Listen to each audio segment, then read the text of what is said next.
With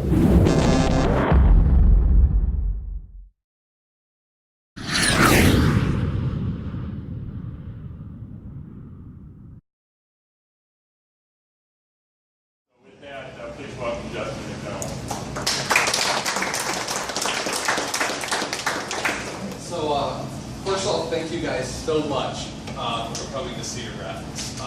We're very proud of the history that we have here as an organization. Most people don't realize Cedar Graphics started out in the 50s as a press in the back of a local grocery store.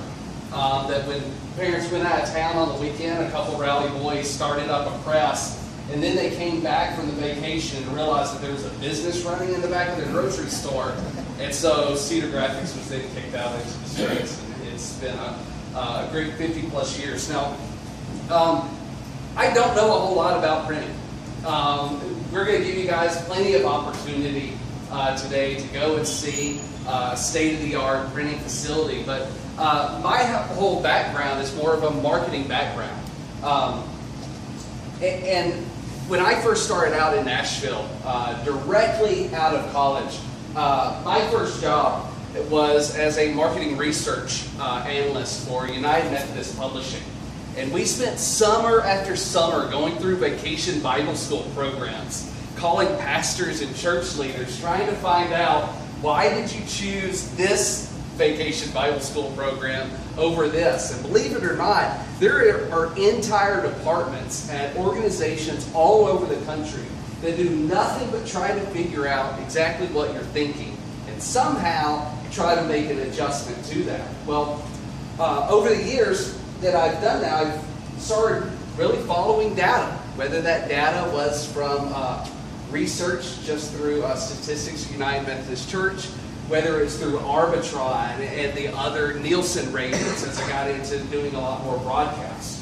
And what I started learning, and I really just started falling in love with data. I'm one of those few guys that thinks numbers are cool. And as a result, I'm not one of the guys that Cedar Graphics typically lets speak to their customers. And also, and I made a promise too. So if everybody, could you guys all scoot to the edge of your seat? If everybody could scoot forward real close for me. Okay? And then everybody scoot back to your seat. Just scoot back to your back. Perfect. See, the only way Humps will let me talk to you guys today is if I promise to clean all the chairs. So, done. So, now we'll move on. So, data is everywhere. I'm sure as marketing and leaders in the community, you guys have every single sales rep from the Yellow Pages to radio to the billboard guy, and every single one of them has their own unique set of statistics and demographics that say why they're the best and why you should give them the most money.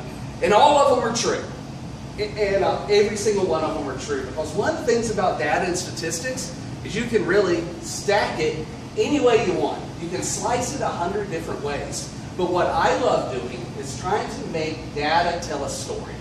I want to learn from somebody what they actually want me to know about them and see if I can predict and give them what they want to see the next time. So I'm not the first person to start doing this. You guys have actually been subjected to this for years. But there's tons and tons of data out there about you. And you give your data to lots of individuals not even knowing it. How many of you have a Heidi gas card? Do you think they know what you bought? How many of you are on Facebook? How many of you have seen ads targeted specifically towards you? There are lots and lots of ways that data gets into our area. And at the beginning, the data that businesses had was pretty much left only to who are your customers and pretty much looking at your receipts and maybe building your own database. And that was kind of as far as it got. When it came, the term data mining back in the late 90s and even 80s was mining your own data. It wasn't finding additional data to try and combine and find. So it's grown much, much larger. big data now is actually gotten to be pretty amazing. There's a story not that long ago with Forbes, in Forbes magazine about Target. I don't know if you guys had seen this, but there was a young father that showed up at a Target store with a print ad in his hand, extremely upset, wondering why his teenage daughter had gotten ads about newborn and pregnancy stuff.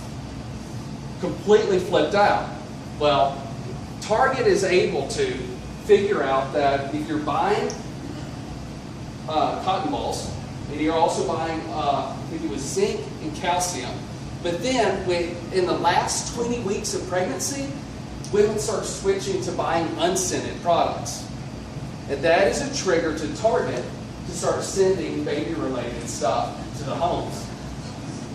So Target has actually has entire firms that they have purchased to do this, and within 87% reliability, they can predict your due date based off of the data in your buying habits, using your red card, using the same debit card information. They combine and start learning this. Now, the way that actually incorporates into printing is pretty neat. This exact same data that flows into a spreadsheet that you use to give your printer, okay, here's my mailing list. Now we get information as, here's my mailing list, and here is male and female. And we may have two different versions of the card. One that goes to a male, one that goes to a female. Or we run campaigns that can get extremely specific, where a company has purchased somebody's VIN information. And according to your VIN number in your vehicle, the 10th number in is the year of your model. So we know roughly when it was purchased. We know what make and all that. So we can actually have on our digital presses back there, every single piece, print a picture of your car just based off of DMV VIN information and a database. The way Target actually does this is they will print out for your typical like 24-page book that you guys, they may actually have 48, 50, 60 pages laid out, and they're simply loading a database in that is saying, pull for this person, pull page 1, 12, 42, 8, 3, and 11, staple it. And they're actually doing it in line. And so they're all stacked, going to your neighborhood, and your neighbor's book is different from the book you're getting. So, pretty amazing.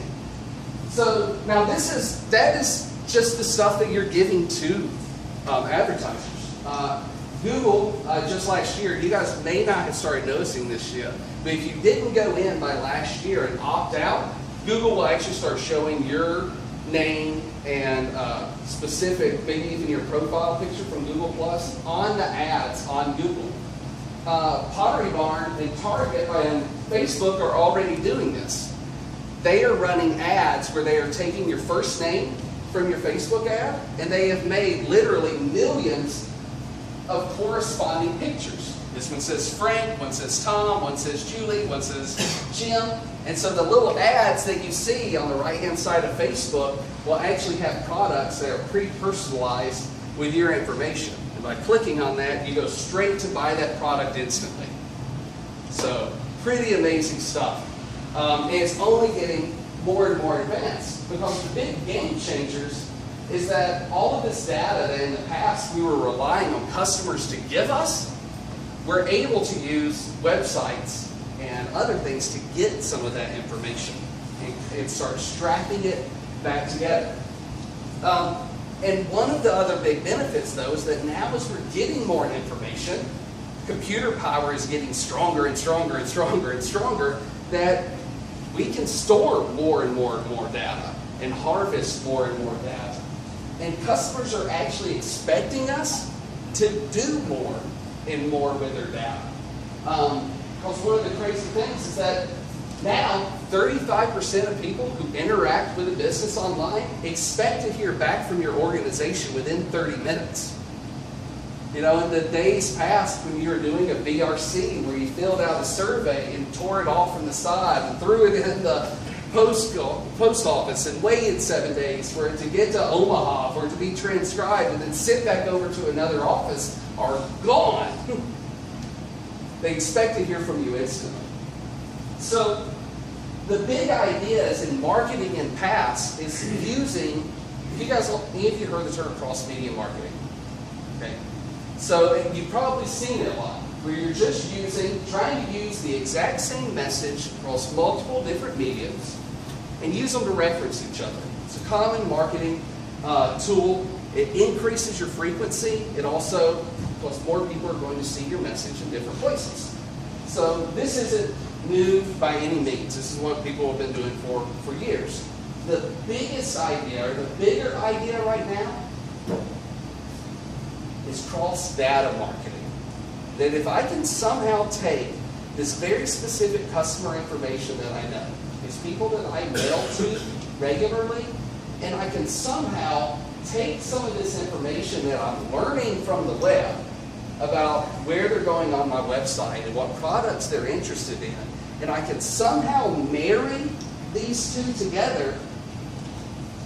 That's, I hate the term because it's a very 2000 term, but that's synergy. But you can make each of these products better on their own. So here's what we've started doing to try and make the most of this. Because we knew we got a certain amount of information that we're getting from the old school ways, surveys, things like that, but we've got so much more information that can be gathered online. So here's what we've done, is that we're working with customers currently, and then we take the data that they already have. Now, you just got a list of 10,000 customers, or you've got a list of 100 customers, or 10, whatever that may be. And we look at what is making those customers different. What way, when we design a direct mail piece, your agency designs a direct mail piece, how can we talk to each one of those people individually? Is it something as simply as saying, "Hi, Karen," or is it something showing a picture of Karen's vehicle, or is it showing an actual potential savings for a new loan over an old loan off an estimate from county records of when they purchased a home? We can really do all sorts of that and start using that to start creating really neat design pieces that immediately gain their interest. But the real magic is that I create a single website that represents and looks just like that printed piece. But that same data, that same spreadsheet that had all of the information about who they are, I can also load it into a website. And then we can make 10 versions, 100 versions, 50,000 versions of the same website, but that are specifically targeted to each recipient. John Doe, Jane Doe, Joe Doe. Those are then put on every single printed piece that they get. So now, the interactions that happen on these websites, whether it's just a survey or they're going to buy tickets online, they're going through this initial little flag, and then their entire interaction that's happening on this site is tracked. And we can start saying, not only here's what's happening on our website as a whole, or here's what is happening with this direct mail campaign as a whole, we can also say, well, this is specifically what John did. He came through the website here, on this IP address, with this type of browser, clicked on these links, and as a result of these links, it showed that he was interested in this. And so we can start taking that data and automatically spitting it back out to now we're sending very personalized responses. Thank you, John, for your interest in this. And because it's all digital, we have some presses right back here that can drop it instantly. And so these campaigns typically include some amazing touches. You guys heard of intelligent mail barcodes? You guys seen those at all? If you look closely at your mail pieces, those have changed. So some of the neat things that we're able to do is we'll take and put a little ping, which is just a little message back to us. So as that direct mail piece is about to be delivered, it sends an electronic message back to Cedar Graphics, letting us know that that piece is in the mailbox. We then can send a mail message, an email, saying, "Hey Susie, you've got a piece in the mail from Cedar Graphics." It waits 2-3 days to see if they go to that website, and we can start sending automated follow-up to really start going through lists with a shovel rather than a rake. Make sense? So the real big thing out there, though, is that there's so much data out there, where in the world do you start? as a small organization, how do you start identifying and profiling who your customers are? The really difficult time is determining as a small business. Having a big solution like this isn't the answer for everybody. It may not be the answer for anybody in this room. My goal here today is just to give you a couple of ideas of where are some places that you have data and how do you start organizing it. On a very simple basis, just start to look at who your customers are. Make a list, throw in a spreadsheet, and just start asking them questions. The smaller your business is, the bigger the opportunity you have to actually identify your customers. It's a lot easier to ask 10 people what they think than 100,000 and get straight answers. But the real job in marketing is not any type of rocket science. As much as a lot of agencies and stuff may want to say it is, it's just simply learn who your customers are, ask a couple good questions about who they are and why they did business with you, write down those answers, and find more people just like them. If you can take all of your customers, whether it's 100 or 1,000, and divide them into 10 unique people, and decide how you talk to those 10 people individually, it will change the way that you market to your 10,000. Because you'll start speaking in a more engaging way when you know you're speaking one-on-one.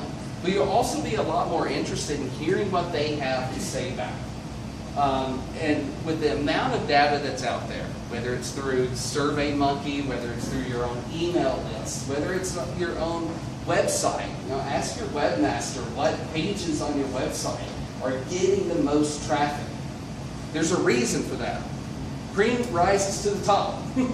So look at what people are already asking you for, and just give them more of that. The bottom line is just taking what you know and taking what you wish you knew. Right? A lot of times we view marketing as an expense, and the ultimate expense is getting a specific ROI at the end of the day.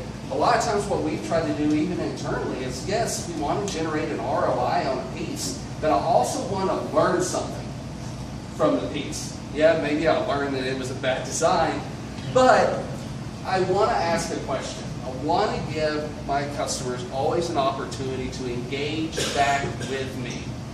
And that'll give me the opportunity to engage back with them. But the only trick is throw in a spreadsheet and somehow start organizing what you know, because it'll help finding out what you want to learn a whole lot easier. Good. And that's all. So we actually also want to give you guys tours today. So anybody that wants to hang out, awesome. We've got about 5 or 6. We're going to split them up into 5 groups. So many of you guys have been here before. You've seen a large commercial